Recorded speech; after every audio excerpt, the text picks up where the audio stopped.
aquí y aquí. Bueno. Entonces, los tratamientos térmicos básicamente consisten en 3 etapas. Primero, un calentamiento, ¿sí? Hasta una temperatura determinada que se preselecciona. Luego, un mantenimiento a cierta temperatura que se define. Ahora vamos a ver con qué criterios es que vamos a definir esas temperaturas. Y finalmente, un enfriamiento a velocidad controlada, donde esa velocidad de enfriamiento, como estuvimos charlando en la clase anterior, va a influir en la microestructura que vamos a obtener al final y por lo tanto en las propiedades mecánicas. Estos tratamientos pueden tener múltiples objetivos, algunos de los cuales pueden ver aquí en la filmina, por ejemplo, reducir tensiones internas, ¿sí? que pueden producirse durante el procesamiento o la obtención de la pieza, aumentar la tenacidad o aumentar la ductilidad o aumentar la dureza o aumentar la resistencia, buscar que el centro y la superficie tengan la misma composición o tengan una composición diferente, y cada una de esas cosas se logra de diferente manera. Entonces, full screen, ahí creo que lo van a ver mejor. Muy bien. ¿Por qué son importantes? Porque en la industria uno va a buscar una pieza que tenga determinadas propiedades mecánicas. Y acá es importante destacar que no hay propiedades buenas y malas, sino que depende de cuál es la aplicación y para qué voy a usar esa pieza, en qué ambiente va a estar sometida, qué tensiones va a recibir y demás, para poder seleccionar la mejor opción posible.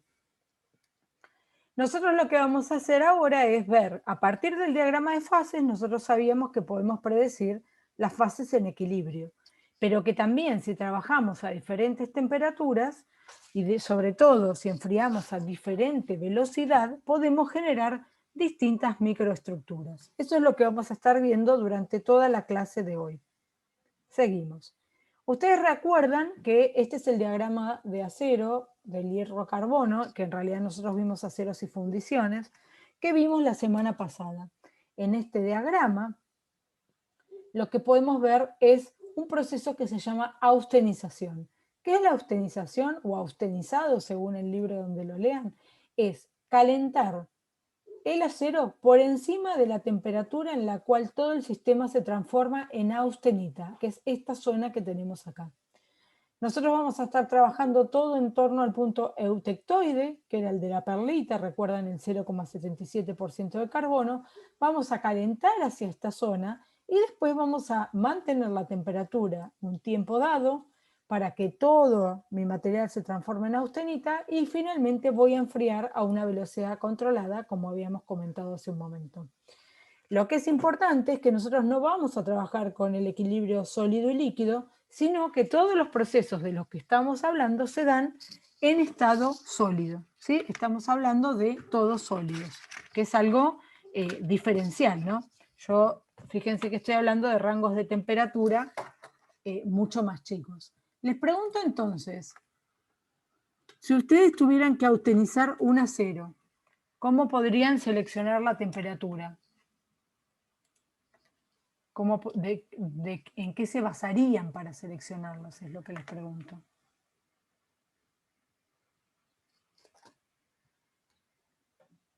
¿Entienden la pregunta?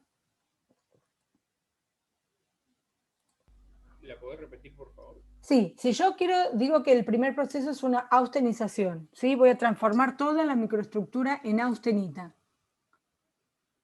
¿Cómo hago para seleccionar a qué temperatura hacer ese tratamiento? ¿No son los 723, profe? Bueno, muy bien. Importante lo que dicen. Si yo tuviera un acero de composición 0,77, estoy segura que con 723 o 27, según la bibliografía, tengo toda austenita, porque me paso de este punto. Ustedes ven cuando marco con el mouse, ¿verdad? Me paso de este punto y llego a la austenita. Ahora, si yo tengo un acero de otra composición, ¿qué les parece que pasa? Tengo que aumentar más la temperatura. Bien. ¿Y quién me define cuál es esa temperatura? Muy bien. La temperatura de fusión de la ferrita. No hay fusión, acuérdense que estamos hablando de estado sólido, la temperatura de cambio de fase sería, ¿sí? De ferrita a austenita en este caso, que me la van a dar estas rectas de acá, ¿sí? Si yo estoy en un acero hipoeutectoide, tengo que superar esta temperatura para tener solamente austenita. ¿Se dan cuenta? Por ejemplo, si tengo un acero de 0,2% de carbono, la temperatura será aquí, 890 grados aproximadamente. Lo importante es que quien me lo predice es el diagrama de equilibrio, ¿sí? ¿Cuál es esa temperatura que tengo que utilizar?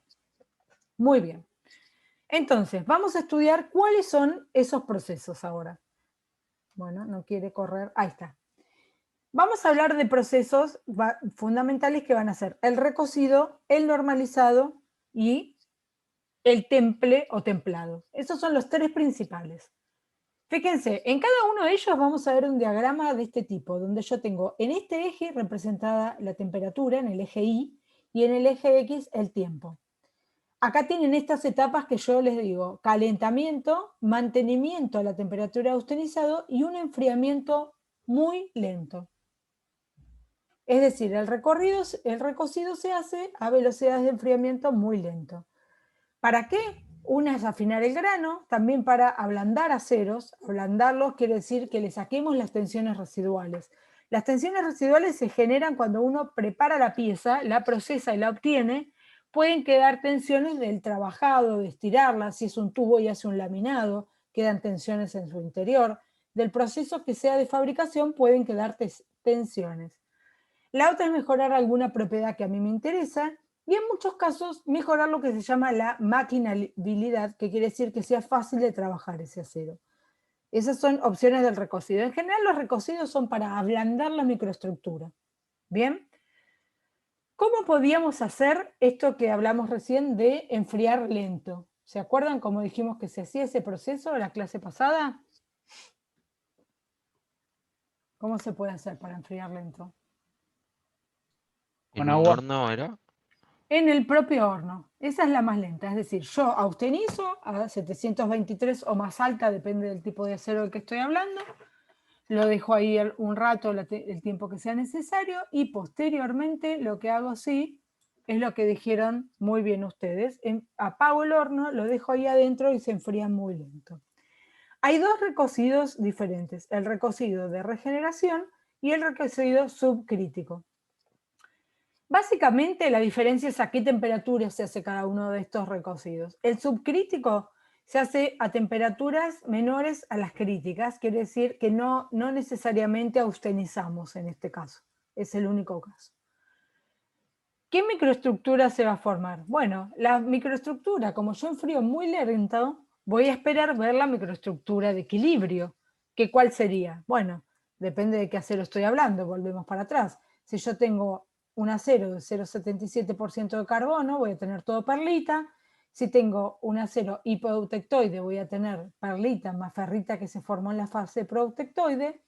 Y si tengo un acero hipereutectoide, voy a tener perlitas que se forman en el eutectoide y una cementita que se venía formando durante toda esta oreja, que fue lo que estuvimos viendo la semana pasada. Pero básicamente lo que voy a obtener es lo que predice el diagrama de equilibrio. Eso es lo importante. Fíjense los procesos que tienen lugar. Primero, una etapa de restauración. Aquí toda la estructura que estaba trabada o dura por el procesamiento, por el efecto de las tensiones residuales, se comienzan al final. Después hay un proceso que se llama recristalización, que se forman nuevos granos, ¿sí? Nuevos granos de la estructura, de la perlita, de la ferrita, de quien sea en cada uno de los casos, y luego ese grano crece. Lo importante para ustedes es que es un proceso en el cual voy a ablandar al material para obtener qué propiedades se les ocurre que mejoran en este procesamiento en particular, en este tratamiento térmico. Si yo ablando la estructura, ¿qué propiedades van a aumentar y qué propiedades van a disminuir? Ahora lo vamos a ver en un diagrama de tensión de formación. Que sea más elástico. ¿Que sea mayor el límite elástico? ¿A se refieren? Puedo, o sea, a ver, lo primero que voy a tratar de hacer es disminuir la fragilidad del material, ¿sí? Disminuyo la fragilidad. Ahí es probable que si antes no tenía tensión de fluencia, me aparezca una tensión de fluencia, eso es cierto. ¿Qué va a pasar con la ductilidad, con la rigidez y con la tenacidad? ¿Qué esperan que pase en ese caso? La rigidez no va a bajar. La rigidez debería disminuir, o sea, el módulo o la pendiente de la curva debería ser menor. Muy bien. ¿Y la ductilidad y la tenacidad?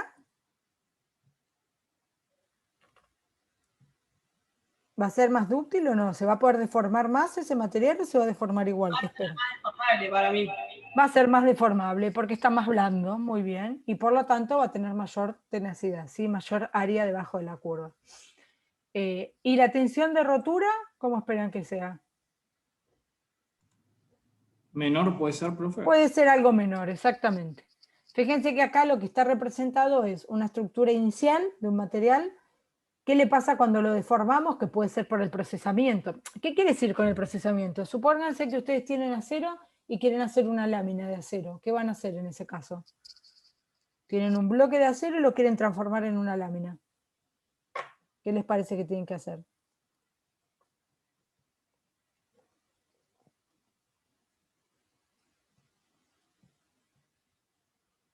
¿Estirarlo?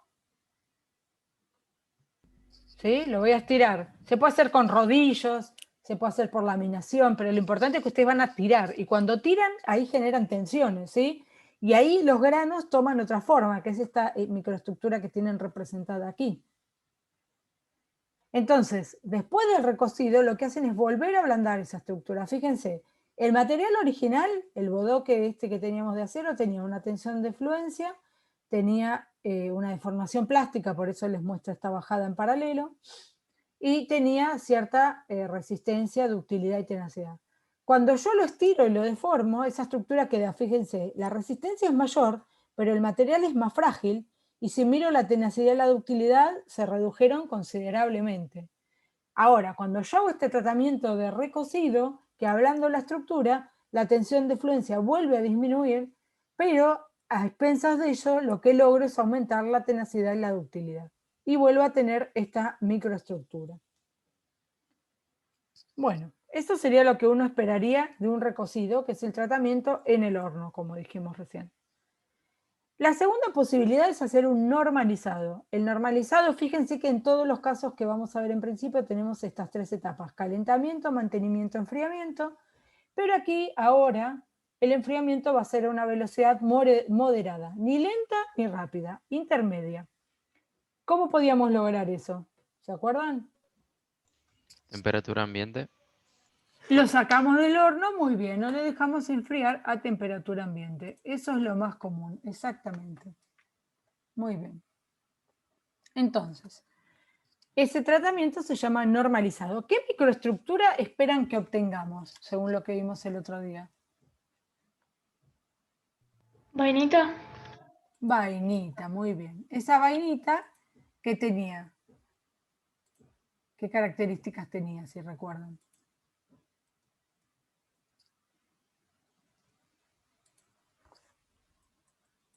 ¿Cómo era la microestructura de la vainita? ¿Dura, blanda, intermedia, sus propiedades? No era intermedia, porque no es estable como la perlita ni no estable como la martincita. Exactamente. Entonces vamos a tener una microestructura que es intermedia. Exactamente. Muy bien.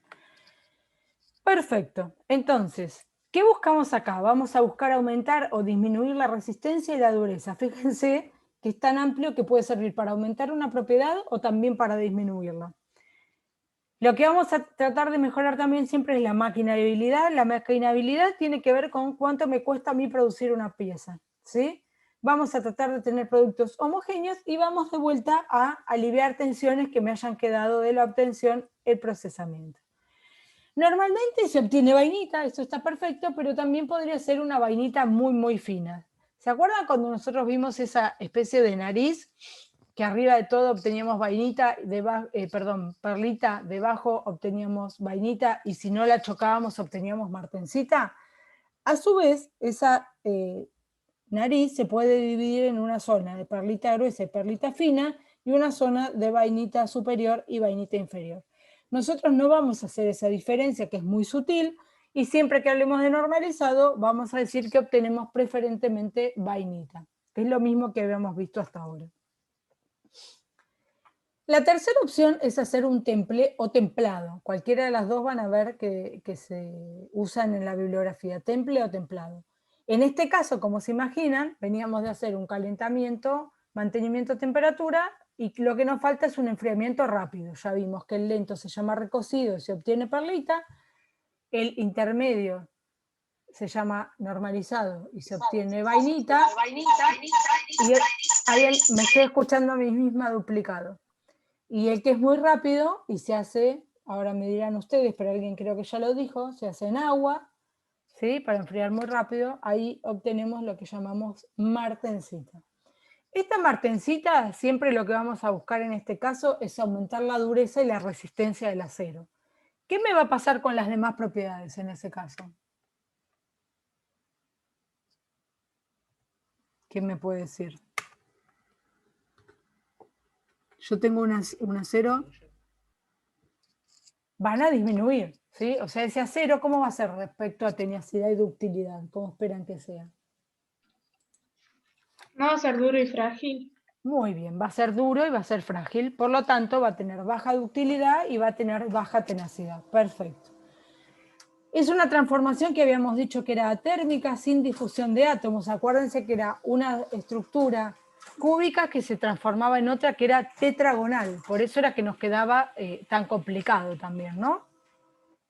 Y nosotros lo que podíamos ver en este diagrama de transformación-temperatura era esta C, que era lo que les decía recién. Recuerden que hasta esta nariz, por encima era donde teníamos la vainita, por debajo, encima teníamos la perlita, debajo la vainita, y cuando no la cruzábamos, la martensita. ¿Sí? Acá era donde yo les decía que en realidad, de esta nariz, la mitad superior podíamos tener perlita gruesa y la mitad inferior perlita fina. Pero bueno, no vamos a hacer tanto detalle. La microestructura dependía de qué. Fíjense esto que dice cintas mixtas y agujas. ¿De qué dependía esa microestructura? ¿Cuál de esas se formaba? ¿Alguno se acuerda?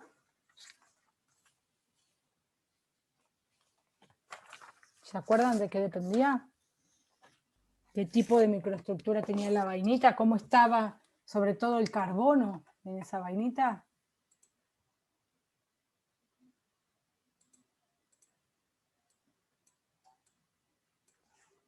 Dependía del contenido de carbono, ¿se acuerdan? Según la cantidad de carbono que teníamos, era distinto cómo se encontraba en el material compuesto. ¿Se acuerdan o no? Más o menos, me parece. Bueno, no importa. Después lo chequean en las filminas de la clase anterior. Bueno, entonces, fíjense, nosotros lo que vamos a tener acá es martensita. ¿Cómo son las propiedades finales? Bueno, muy bien las estuvieron mencionando recién. Estas propiedades finales son de baja ductilidad, baja tenacidad. Y por otro lado, lo que va a tener es muy alta la resistencia y también muy alta la dureza y la rigidez. Y como dijeron bien también, el otro tema importante es que van a ser frágiles. Eso también es importante. Además van a ser frágiles. Fíjense acá algo que se llama factores que afectan al temple. ¿Qué quiere decir? No todos los aceros son templables y no todos se templan de la misma manera. ¿Y de qué va a depender un poco eso? La primera tiene que ver con la cantidad de acero que tiene el carbono. ¿A ustedes les parece que es más templable un acero que tiene poco carbono o que tiene mucho carbono? Primero, si se imaginan qué quiere decir templable, ¿no? ¿Qué quiere decir templable?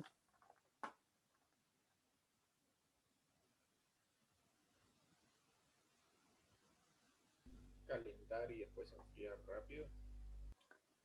Bueno, el proceso siempre es hacer eso, pero ¿qué quiere decir templable? O sea, la palabra templable quiere decir que si yo aplico el proceso de temple, se obtenga martensita, porque uno podría hacer el proceso y que por algún motivo no obtuviera lo que quisiera obtener, ¿no? ¿Se entiende? Sí, sí. Entonces, cuanto más contenido de carbono tiene el acero, más templable es. ¿Por qué? Porque cuanto más contenido de carbono tiene, es más duro el acero, ¿sí? Esto es así. Más carbono es más duro, más rígido, más frágil. Todo eso va en correlación. Por otro lado, de la temperatura y el tiempo al que hago el calentamiento, y si está toda austenizada esa fase o no, y cómo de homogéneo es ese sistema. Ahora vamos a ver que hay piezas en las que para tener la misma composición voy a tener que trabajar un poquito más y no es tan simple como lo que vimos recién.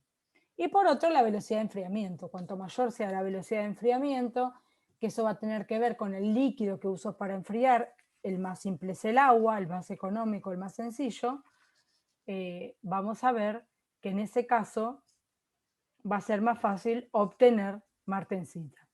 ¿Qué quiere decir con eso? Que yo a veces puedo enfriar y no tener todo rápido y no tener toda martensita. Lo vamos a estudiar en un ratito. Profe, una pregunta. Sí. ¿Existe como un proceso más si el enfriamiento es extremo, como poner, no sé, en un congelador o algo así? ¿Ocurriría algo distinto de la martensita?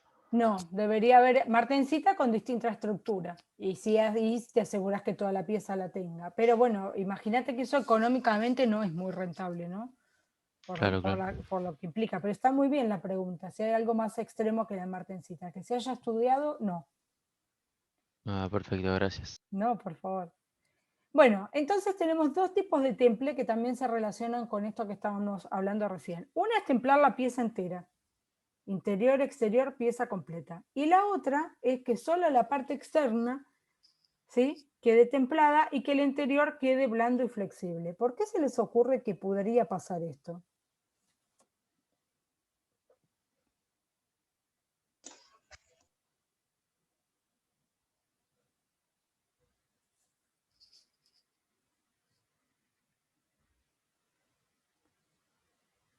¿Qué pasa si la pieza es muy gruesa y yo estoy enfriando? Lo pongo en contacto con el medio de enfriamiento. ¿Le va a pasar lo mismo al interior que a la superficie?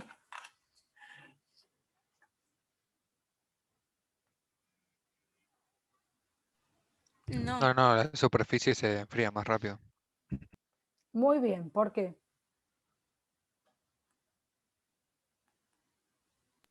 Porque el intercambio de calor se da en la superficie con el Muy medio bien, ambiente. muy bien. Tiene que ver con la conductividad térmica, ¿no? O sea, la parte exterior experimenta esta temperatura que tiene el líquido de enfriamiento y la parte interior está un poco más caliente. Entonces le lleva más tiempo enfriarse. La velocidad de enfriamiento, cuando la pieza es gruesa, no es la misma en el interior que en la superficie. Cuando la pieza es delgada, todo esto el material ni se entera, es como si toda la pieza fuera homogénea. El problema lo tenemos cuando la pieza es gruesa. Cuando la pieza es gruesa, la superficie está a la misma temperatura que el medio de enfriamiento y el interior le lleva un tiempo más enfriarse, por lo tanto, experimenta una velocidad de enfriamiento que sería menor que la que uno predice. ¿Sí? Simplemente, ¿cómo la predice? La diferencia de temperatura entre el material y el agua, en este caso, dividido el tiempo que tardó en enfriarse. Eso sería una estimación de la velocidad de enfriamiento. Muy bien. Fíjense en estos diagramas de enfriamiento continuo, hablamos de que en las operaciones industriales no todo es tan simple ni ocurre que uno obtenga una única microestructura en toda la pieza.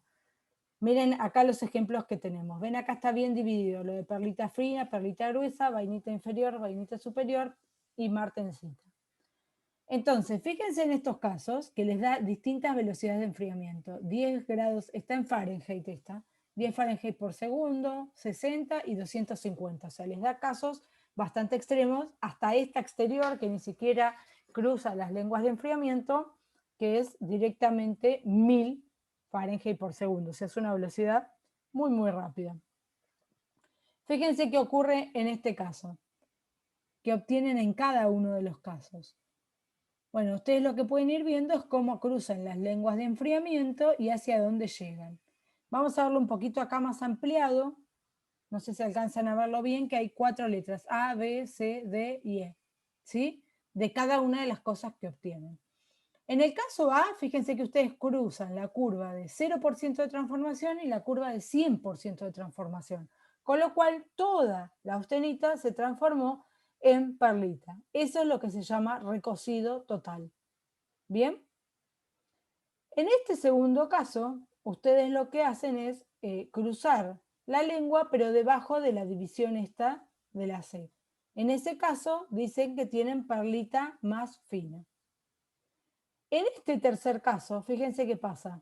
Ustedes cruzan la de 0% de transformación, pero la de 100%, que es esta de la derecha, no la cruzan en ningún momento. Por lo tanto, hasta acá, estas recuerdan que eran todas líneas paralelas, ¿no? Que venían así, 1, 2, 3, 4, cada una de 10%. Aproximadamente el 60% de la austenita se transformó en perlita. ¿Y qué pasa con el resto? Con el otro 40% que llegamos hasta acá y no se transformó. ¿Qué les parece que le va a pasar?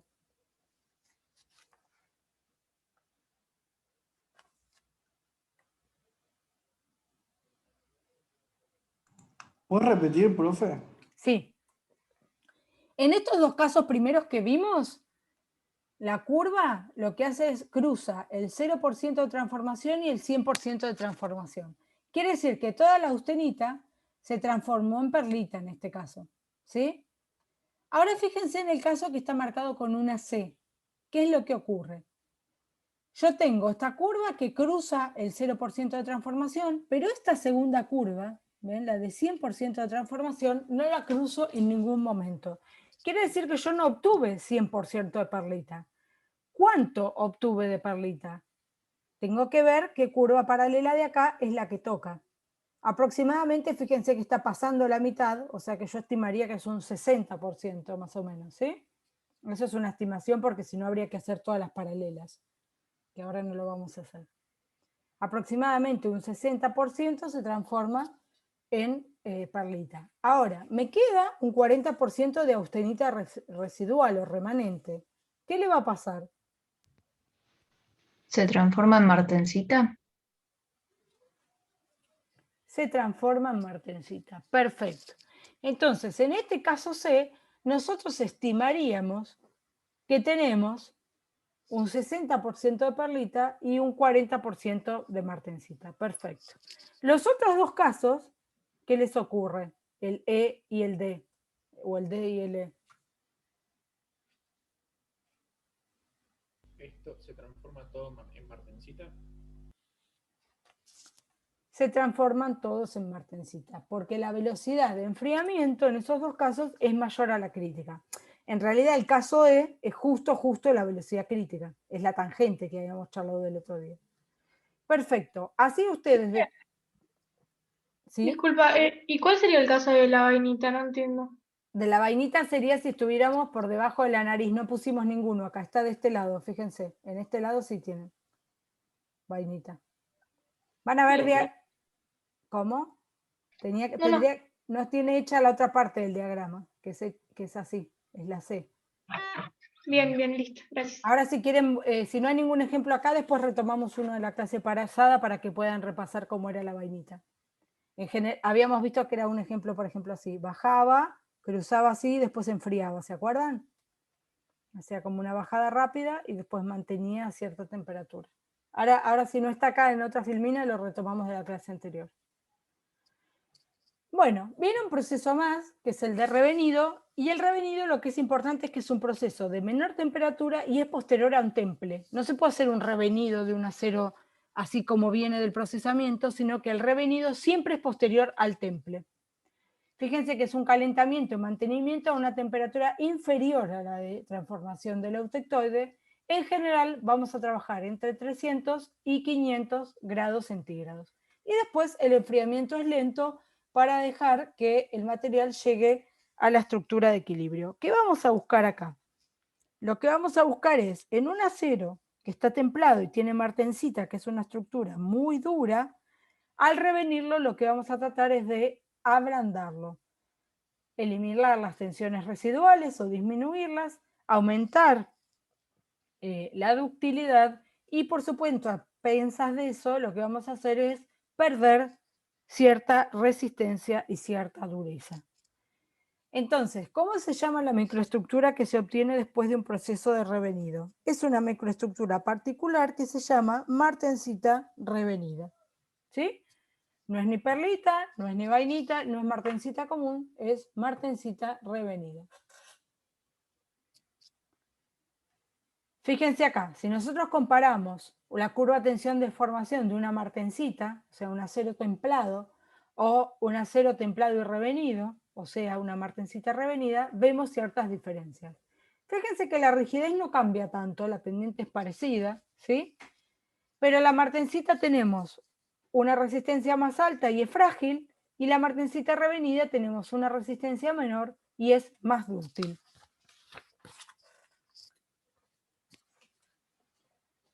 Por otro lado, si comparamos las tenacidades, ¿qué es lo que esperan, lo que les parece ver de estas curvas? Si comparamos la martensita con la martensita revenida.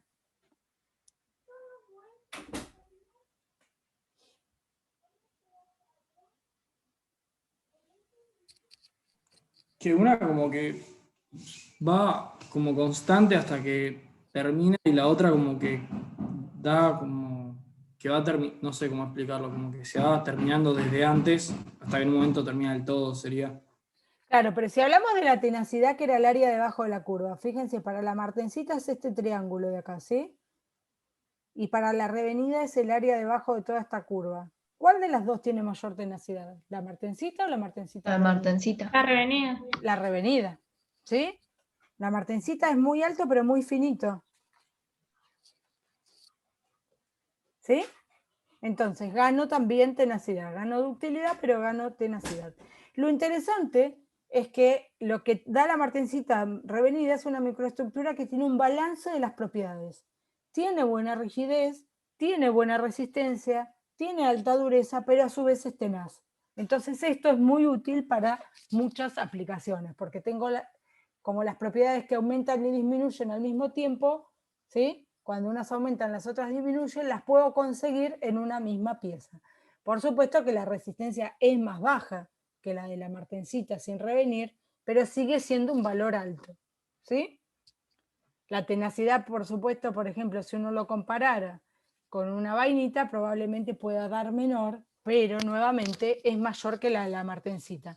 Entonces logro tener un conjunto de propiedades en el mismo material. Bueno, la transformación tiene que ver con esto del ablandamiento de la martensita, y la microestructura tiene que ver con cómo se acomodan los átomos de carbono que se forman con formato de precipitado. No sé si alcanzan a ver estos puntitos como negros en la microestructura. Estos precipitados tienen distinta forma según la temperatura a la que se haga este revenido. ¿Se acuerdan que habíamos dicho que era entre 300 y 400 era lo más común?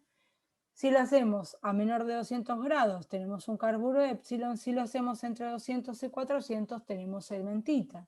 Eso, de todas maneras, es algo muy particular, no tienen por qué saber tal detalle, pero lo interesante es que la estructura del precipitado que se forma y cuál es ese carburo precipitado depende de la temperatura del proceso. Hay otra cosa más interesante del revenido, que es el efecto de la temperatura. Fíjense lo que ocurre cuando yo cambio la temperatura de revenido. A medida que la temperatura aumenta, va disminuyendo claramente la dureza y va aumentando la energía de impacto. Esto podría medirse también con la resistencia, y esta que sube con la ductilidad, por ejemplo. Aquí lo tenemos representado con la resistencia a la tracción, el límite elástico y la elongación a la rotura.